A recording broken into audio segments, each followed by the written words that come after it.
Ya, Assalamualaikum warahmatullahi wabarakatuh. Perkenalkan, nama saya Muhammad Ryan Ginanjar, NPM 60. Saya akan membawakan sebuah presentasi dengan topik Why Do We Sleep?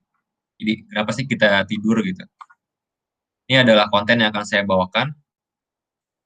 Lalu, yang pertama saya akan membahas tentang sleep purpose atau tujuan dari tidur itu sendiri. Ya. Dikatakan bahwa pada sebuah penelitian, manusia pada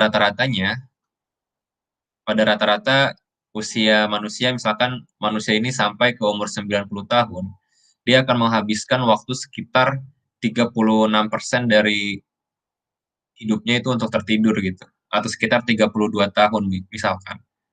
Ya, pokoknya manusia itu diibaratkan menghabiskan umur hidupnya itu banyak untuk tertidur. Nah, kenapa? Nanti akan kita bahas tujuannya. Nah, ini yang pertama. Jadi ada beberapa teori yang mencetuskan bahwa tidur itu memiliki beberapa tujuan. Ada 4 teori. Yang pertama yaitu energi conservation, teori energi conservation. Nah, di sini mencetuskan bahwa tujuan utama dari tidur itu adalah untuk mengurangi permintaan energi atau untuk mengkonserv energi, menyimpan energi atau mengurangi energi yang dikeluarkan. Nah, ini contohnya misalkan pada siang hari kita mengeluarkan banyak energi, namun pada malam hari otomatis kita tertidur untuk menyimpan energi agar tidak habis terbuang. Ya. Dan ini juga disupport karena pada kita tidur, metabolisme itu menurun sekitar 10% saat kita tidur. Lalu yang kedua ada inactivity theory. Nah, ini ada pada hewan ya, hewan-hewan dulu, ketika dia itu tertidur, dia itu memiliki kecenderungan untuk tidak dimakan oleh predatornya dan juga kecenderungan untuk tidak mati karena adanya kecelakaan. Kan kalau malam hari itu kan gelap, seperti itu. Lalu yang ketiga ada restoratif teori. Nah, di teori ini mencetuskan bahwa tubuh itu memperbaiki dirinya, memperbarui sel-selnya, dan juga ada banyak aktivitas-aktivitas biologi yang terjadi saat kita tertidur. Contohnya adalah muscle repair, tissue growth, protein synthesis, lalu juga ada pelepasan hormon-hormon penting. Salah satunya adalah growth hormone. Ya. Dan ketika manusia itu terganggu tidurnya, otomatis fungsi-fungsi biologisnya juga akan terganggu. Ya. Lalu selanjutnya ada brain plasticity theory. Nah, di sini cenderung untuk memberikan gambaran bahwa otak itu fungsinya cenderung meningkat saat kita tertidur, yaitu untuk fungsi reorganisasi neural atau untuk membentuk suatu memori-memori baru, perpindahan dari short term memory ke long term memory. Ya. Dan ini juga di muncul kasus ini muncul saat pada manusia pada saat umur di bawah 5 tahun, maksudnya balita. Ya. Dia itu membutuhkan waktu tidur yang cukup panjang dibanding manusia dewasa. Nah, ini gambarannya, jadi ada manusia yang tidurnya itu cukup, dan ada manusia yang tidurnya itu cenderung berkurang atau kekurangan waktu tidur. Nah, di sini digambarkan bahwa aktivitas learning dari otaknya ini menurun sekitar 40%.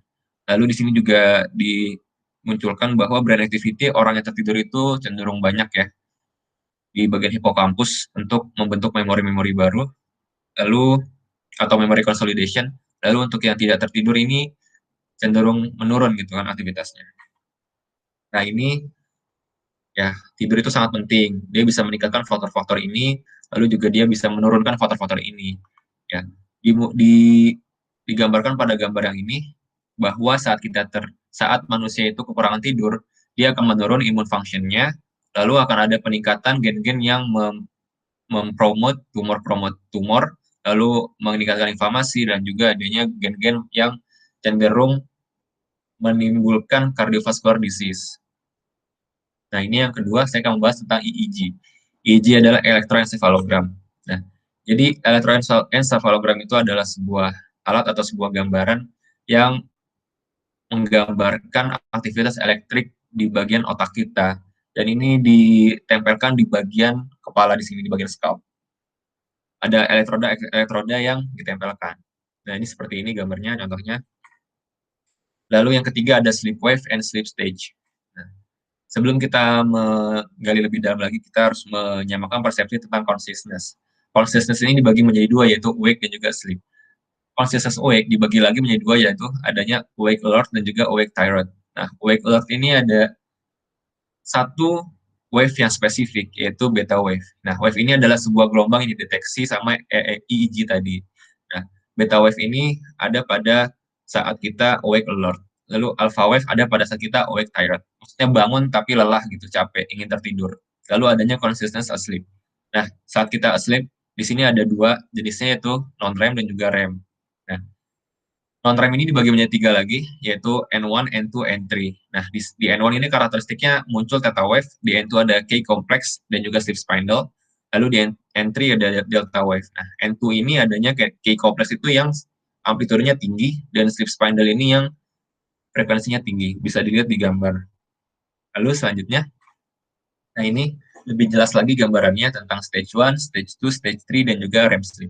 Nah, REM sleep ini juga disebut sebagai paradoxical sleep. Kenapa? Karena dia merepresentasikan beta wave pada saat kita sedang awake alert, ya. Jadi saat kita bangun, pas kita lagi stage-nya masih di REM sleep, nah itu kita akan bangun cenderung lebih fokus, dan mimpi yang kita terima saat kita tidur itu lebih gampang diingat. Nah, ini karakteristiknya dari setiap stage. Nah, jadi stage ini adalah gambaran dari setiap proses kita tertidur. Nah, N1 ini karakteristiknya nih, dia ada sudden myoclonic jerk, atau adanya kontraksi otot yang tiba-tiba. Nah, ini juga kondisinya ketika kita saat tertidur, tiba-tiba kita merasa terjatuh seperti itu. Dan di N2 ada teeth grinding, lalu di N3 ini dia deep sleep.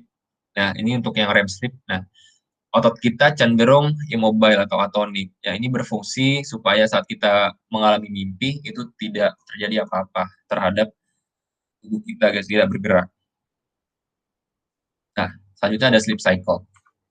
Nah, sleep cycle ini adalah waktu yang dibutuhkan seseorang untuk menyelesaikan semua stage dari tidurnya. Nah, biasanya itu manusia membutuhkan 90 sampai 120 menit, ya, dewasa. Lalu untuk balita itu 50 sampai 60 menit. Dan biasanya membutuhkan 4 sampai 5 cycle per malam. Nah, ini faktor-faktor yang mempengaruhi sleep cycle. Nah, sleep cycle itu sendiri tergantung umur. Semakin tua seseorang, itu kualitas tidurnya semakin menurun, ya. Nah, ini faktor-faktor yang mempengaruhi sleep cycle. Yang pertama ada gap di antara sleep session yang sebelumnya. Lalu selanjutnya ada umur, ya. Lalu internal body clock atau circadian rhythm. Lalu relasinya terhadap malam dan siang hari. Contohnya ini terjadi pada orang yang mengalami jet lag. Lalu selanjutnya ada medikasi. Contohnya obat-obatan yang mempengaruhi waktu tidur kita, atau obat-obatan yang sedatif dan semacamnya. Lalu ada olahraga juga mempengaruhi, merokok dan juga kafein, dan juga screen time. Ini contohnya misalnya kita sebelum tidur sering bermain HP, sering melihat layar gadget, ini akan mempengaruhi waktu tidur kita. Lalu ini selanjutnya ada temperatur. Temperatur yang dingin cenderung lebih memudahkan kita untuk tertidur. Lalu cahaya yang gelap cenderung memudahkan kita untuk tertidur. Lalu ada ambient sound. Nah, ini selanjutnya ada sleep physiology. Nah, ini.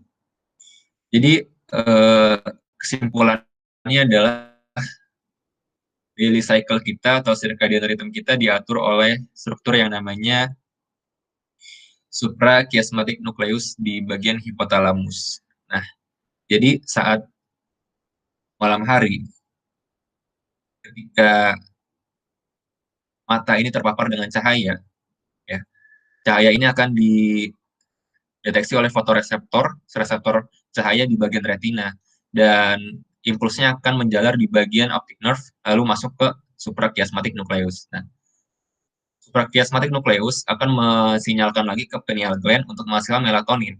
Jadi ketika cahaya itu banyak, ya, saat kita ingin tertidur atau ruangan kita terang, itu otomatis melatonin level akan rendah dan akan mensusahkan kita untuk tertidur. Kita akan tetap awake gitu. Tapi kalau misalkan fotoreseptor ini tidak mendeteksi cahaya atau gelap, ya, SCN akan mendeteksi bahwa tidak adanya impuls dari optic nerve, maka dia akan mesinyalkan ke bagian pineal gland untuk mensekresikan melatonin. Melatonin meningkat, otomatis kita akan gampang tertidur, ya, seperti itu. Nah, ini konsekuensinya ketika kita susah untuk tertidur atau kekurangan tidur, banyak sekali konsekuensinya, dan bisa menyebabkan kematian secara tidak langsung. Ini kasusnya banyak, jadi kecelakaan-kecelakaan itu didasarkan pada rasa kantuk ya, saat berkendara. Sekian dari saya. Jadi kesimpulannya adalah tidur itu sangatlah penting, karena tidur ini sangat berpengaruh terhadap kondisi otak dan juga tubuh kita. Maka dari itu, supaya tubuh kita tetap sehat dan terus bisa hidup lebih lama, ya, maka dari itu kita harus menjaga pola tidur kita. Terima kasih.